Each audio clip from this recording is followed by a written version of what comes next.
Hi class, welcome to English 1A. This is week 1 and I want to give you a tour of your course. So I'm going to share my screen with you right quick.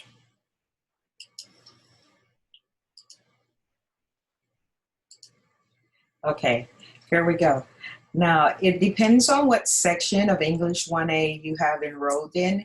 If you are enrolled in English 1A 40362, then you have English 205 as a component to this class.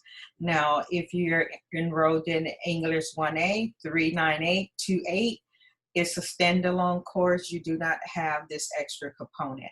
But I want to let you guys know that the same thing that's in this English 1A class with the component you have in your standalone English 1A class. So I want to just go right ahead and start with English 40362. So they're basically both set up the same. We have a welcome start here, and this is where the class starts. And I go with the class introduction, and this is a little welcome video that I have prepared for you. And you can just go right in and watch it. I give you just a little preview, and then I'm going to stop it. But this is just to let you know that there is something there. So I'm just going to go ahead and go to the next one. I am your instructor here, Fred. And get out of that. So after that, we have your syllabus. I want to go right back to your modules because this is how you control your class. This is how you navigate your classes. Go to your modules. So if I go to modules, I'll wind up at the same place, the syllabus. So you can either do that, or if you just want to go next, then you can have the same effect. But I want to go this way so students can see exactly what I'm clicking on.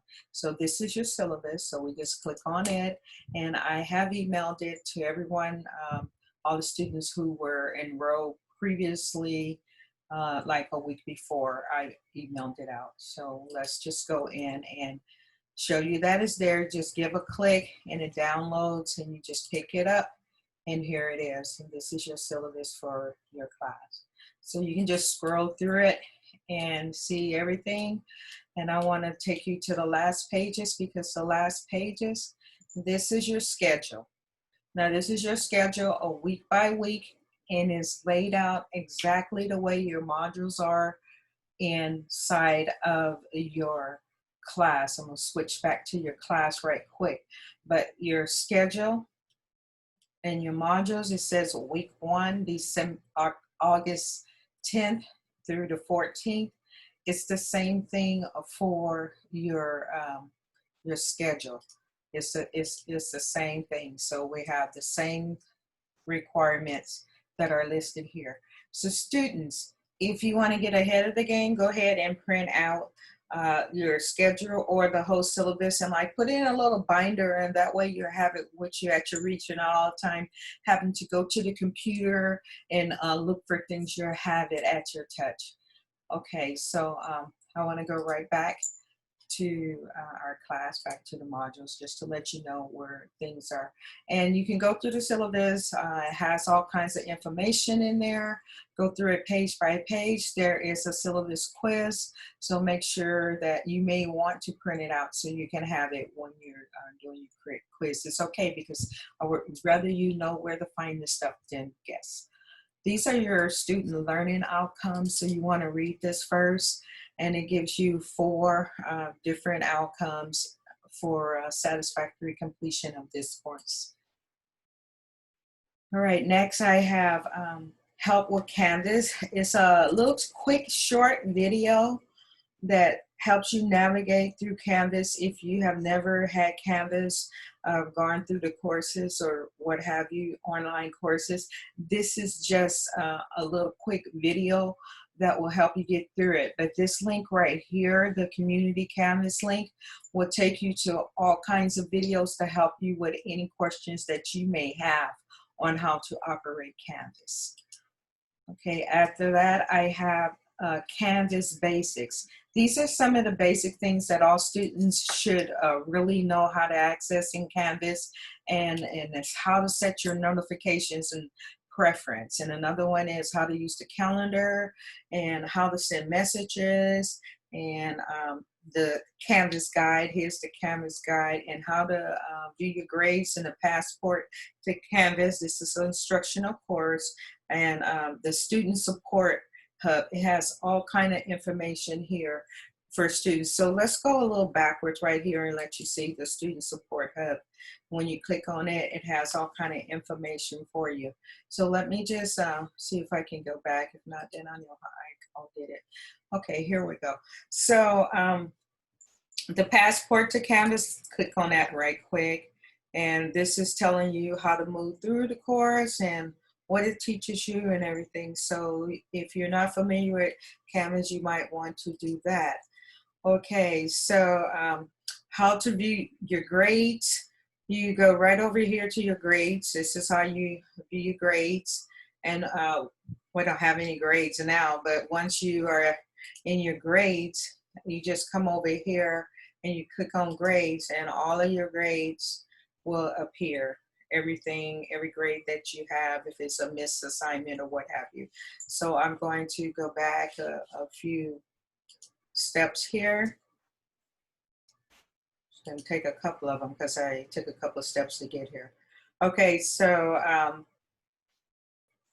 how to send a message to Canvas. Here it is. It's the inbox. You go to your inbox and you just write a message. Here's a little pencil right here. You click on it, compose a new message. Okay, so let's go out of here. And the next thing is how to use the calendar and keep a track of the to-do list. Well, you can go ahead and work on that on your own time, because it's different setups depending on how students want to have it set up. But I want to go ahead and show you how to set your notifications. So when you set your notifications, you go into your account. And once you go into your account, it's simple. You go notifications.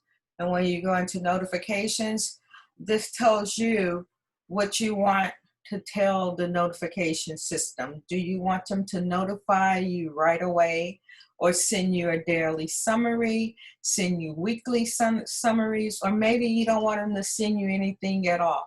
So don't send me anything at all. So what you do is you come through the course activities, and then you decide, do you want the due date? Would you like for Canvas to send you a notification for due dates? And this right here, it says, is green, is highlighted. So it's saying send weekly notifications. If you don't want any notifications, tell them no notifications. Announcements is something that you want to make sure that you have checked. And if you want your grades, you might want to have that checked. You might want those to be notified. So it's a lot of things. Like if you're doing group activities, it'll let you know if a member has joined the group or has left the group, or for what unknown reason, but you can check on that group or enrollment if it's accepted or rejected. So there's a lot of things you can do. It depends on how many of those notifications do you want. Most of the time, students want due dates, they want their grades, and announcements. Announcements are very important to get. So we're going to go right back out of here, and I want to go back to our modules. So that's the Canvas basics. And these right here, you have textbooks that you need for this course, but I have downloaded them here, a link that you can access. And this link is available through Google. You can go through Google and get the same information. I just made it easier by putting the links here. So this is the writer's reference. The edition really doesn't matter. This is the 7th edition. If you want to purchase a book and you want to purchase the 8th edition, that's fine. It doesn't matter. They both correspond the same. So you just download the book and pick it up. It's a PDF, and this is the book. And you can go page by page, or you can go through the sections and just click on it, and it'll take you straight to that section. Okay, so you can, like I said, go page by page, or click on the table of contents, and it will take you section by section. So I give a review of the sections that are assigned to you. They are given as a review in videos. So the videos correspond with the book. All right, so let's go back to the next one. That's your main textbook. You have 4 books that are required, and that's the Hacker book we just went over, Passing in Quicksand by Nella Larson. These are, you can get it in 1 text or 2 texts. I happen to give you 2 PDF copies of it. And in one area, I think I have provided audios. I know I have provided audios later on when you're studying it during that week.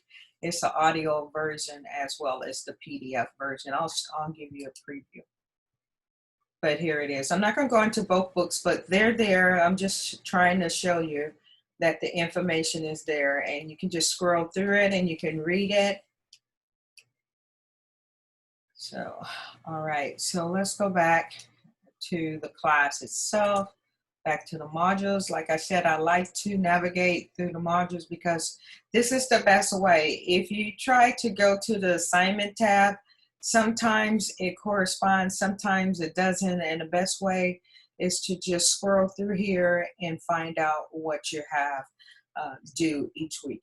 Now, these are some student resources, online resources. All of our services are available for you online. So you can go to the same Pass Center online. They have information for you. All of these links, you can contact them 24-hour. These are all online services for you. 24-hour access to library resources. So if you need help, don't hesitate to go to any of these links and get the services that are provided for you. Okay, so Pass Center. Pass Center, the campus is closed currently because of COVID-19, but it will resume after COVID-19. So the Pass Center has online tutoring services for you. So make sure you contact them. Once in a while, we have a Pass leader enrolled in our class. I'm not sure if we have one enrolled as of yet, but I will be sure to let you know when we do get a Pass leader, and they will also email you. They will be assigned to you in our class, and you can go to them for help with previewing your papers before you submit them. Okay, let's go back out of here. Okay, so important dates. This right here gives you a list of a lot of important dates that students might need, like graduation, when class begins, when the drop-in ad, holidays, everything at a glance is here for you. So you might want to go in here and look at that and see if it's something that you need to highlight and make sure that you do not miss. Now I've gone a little step further, and I've given you your add and drop dates. So I've taken them out of there and put them here, right here, your add and drop dates. So the last day to drop this class to be eligible for a refund is August 21st. So if you want to get a refund, then that's the last day. But you can drop it after that date with a staff assistant or through web advisor. The absolute last date is October 9th without a refund. Okay, so then these are just 2 little inspirations for you. Just look at them if you want to. One is just to let you know it's never too late. Just they're just there for you. Just take a little time to look at them. And then here's week 1. We're here, week 1. Week 1, composing and revising for the Diane Hacker book, the one that I opened up. And you got this. These are your reading instructions. Every week you have something that tells you what you need to read.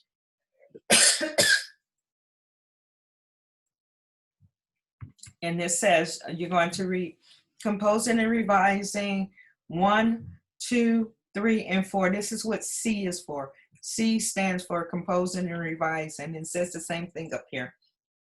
So we're going to go back out of here. And along with that, here is a video that corresponds with the reading. So you can play, it's actually 2 videos.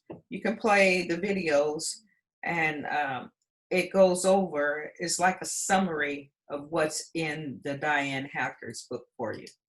And I'm narrating it. So if you don't want to hear the narration, you have an option to turn the speaker off, or you can come to the same PowerPoints without sound. So that's why this says without sound. It's the same thing as these, but it doesn't have sound. You can just go through them, or if you want to save them or what have you, you have them for your use. So this is the first week's assignment, the writing process of video. So you just watch it along with all of the rest of them. And the assignments due, the first one is a syllabus quiz. So you just go in and you answer questions according to the syllabus. And actually, let me switch the order of this, because I said this is the diagnostic essay. Submit this one first before any other work. And it's just giving you a little situation about the school situation today. And you have 5 minutes to read the instructions, and then you have 30 minutes to actually write your essay. I want to make sure that you don't go in it and then go out of it, because once you start it, you have to finish it. And you can't back up or what have you. You have to be ready to write. So you read the prompt and you write on the spur. It shouldn't take you over 30 minutes. I'm not looking for any type of dissertation or anything like that. I just want a simple paragraph or 2. Let me know what you think about the conditions of the education system. No research is necessary. It's only going to cost you more time, but if you use research, you have to cite it correctly using MLA style. So it's just a little writing sample. Then it's time to give you just enough time to get it done. So 35 minutes. You have 5 minutes to read the prompt and 30 minutes to actually do the exercise. And these are the 2 assignments that are due the first week. So I'm going to stop right here because this is week 1, but I just want to scroll down and let you know that you have a lot of things that are due in this class. So it's not an easy class. It's going to take a lot of work, but I'm here to help you to make sure that you understand things. And in week 3, this is an extra credit learners profile survey that I'm going to ask you to fill out. If you don't mind, it's extra credit. You get 10 points from filling it out, but it's not until week 3, and I put it there because people come and go, and maybe by week 3 we'll be all settled into who's going to remain in this class. So okay, that's it for week 1. Just we have discussions. I want to go over here and show you discussions for the class that has without the 205 components. Your discussions are built in your class as current events. So it's the same exact discussions they have. So there is a Q&A discussion board for you to ask questions, and it's a Q&A, get acquainted and add a selfie little discussion board here. So I want to go ahead and call your attention to that. But let me just switch right quick so I can show students just a little difference between the 2 classes. This is the 39828. Okay, and this is what you have, the same exact things, but this is what you have. You have your current events. And the other class has the same thing, the current events. Yours for this class is part of your participation. Okay. But if I go back to English 205, let me get over here to 205. Just trying to make sure I cover enough for both classes. 205 is a component of English 1A that has the same current event, just to let you know. So the classes are identical, except for the 205 component is separate from the English 1A. Okay, so it all depends on what you signed up for, how your class will be administered. So like I said, the 40362 has the English 205 component to it. Okay, so I think that's just about it for now. I'm going to stop sharing my screen and come back and talk to you for a little bit. I'm glad that you selected the class. Like I said, it's a lot of work, but we'll get it done. It's a lot of work in the beginning, but near the end of the course, it kind of slacks off a bit to give you a chance to write your essay.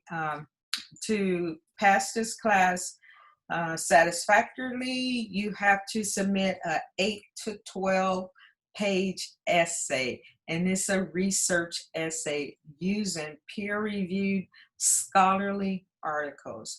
So I walk you through this the whole course of the class. We start with an investigation essay. You select a topic from the beginning of the class that you want to use through the duration of the class. And by the essays that we work on, it builds up your content. So by the time you get to the final essay, you would have done a series of things with your topic, gathering more and more information, till you should have a plethora of information to get the job done. So first you do an investigation. You ask people questions. You do a survey about your topic. What do they think about it? What do they know about it? You create the questions that you need answers to. And you can do this survey through SurveyMonkey, through Facebook, through Google, whichever source you choose to use. But you will talk about the survey in the essay. That's the whole purpose of the essay. Okay, moving forward, we go to a persuasive essay. And the persuasive essay is giving you a chance to speak from your heart about your subject. It's giving you a chance to talk to someone that you think could help you make a change with whatever your topic is. It can be fictional, or it can be real. You can have it where it's a situation that you want to deal with, you want to know more information. You might want to write to the congressman, you might want to write to the mayor, you might want to write to the president. Whoever you choose to do this assignment, you're going to take it from your heart. So you're going to bring out all of your inner feelings and your energy on the subject, and you're going to get it on the paper. And I give you a little instructions on how to do that. So moving forward from that, you have your synthesis essay that you will be writing after that. Now, all of this, granted, is on the same topic. So with the synthesis essay, you will research the topic, and you will get 2 articles. Now, prior to the synthesis essay, I don't ask you to do any research. This is just the investigation essay is just word of mouth, whatever you find out. The persuasive essay, it's the same thing. You're writing from your heart. You don't have to use research. You can, but you don't have to. Now, for the synthesis essay, you must use 2 sources. So you're going to have a source that is basically on the topic that you're talking about, and then one that's not so much on the top. So you're going to take the two and combine them, and that's what a synthesis does. A synthesis takes two topics and they put them together, and where they come together in the middle, that's what's going to be your new production of the two separate articles. So I tell you to get one that's really on the topic and the one that's not, because you're going to introduce them, you're going to summarize them in a way, and you're going to bring out the importance of both of these documents. But one of them is going to be key point on what your topic is, so you're bringing up the other one so that you're not uh, being biased on your topic. So you just bring it up to refute it. You bring it up, you talk about it, but then the one that you are more concerned with, that's the one that you want to make your essay have the strongest point. So anyway, it's a combination of the two, but then somewhere in between there is your thoughts on the matter, your project, what you come up with from your results from reading the two. It's kind of like compare and contrast and a mini essay in a sort of a way, but you're only using two sources. So make sure that you don't use like 4 and 5 sources. And class, please be sure that when you're writing your paper, even your local journals, you have journals each week, that you do not sample from the internet. Because if you sample from the internet and you do not tell where your information came from, or you sample too much, then your turning in percentage will be over 14%. And over 14% turning in score is not acceptable. Your paper will come back to you with a 0. So don't take all your time doing all of that just to come back with a 0. I'll give you a chance to write it again, but the whole problem is it's a nuisance. So just do it right the first time, and don't turn in previous papers that you used before for another class, because what happens is it will turn up to be 100%, 98% plagiarized, for the simple fact that if you receive credit for the paper in another class, you can't receive credit for it again in a separate class. So make sure that you know the difference between plagiarism and self-plagiarism and all of those. If you don't, well, we have some lessons inside the modules for you. So anyway, you guys have a good day. If you have any questions, you have my information. Feel free to email me at any time. I will get back to you as soon as possible. My working hours are 8 to 5, Monday through Friday. I have the weekends off. I do grade papers over the weekend, but if you email me, I will get back to you. The number that I list, that I give you, my 559-824-8852, that is a good number. That is a contact number, but it is a message phone only for emergencies. Believe, if you send me an email, you're getting an answer. You're getting an answer right away. I tell you 24 hours, but I get back to you way before then. So please, my preferred contact is by email. Email me and I will get back to you. Have a great day, and I look forward to working with you. Bye.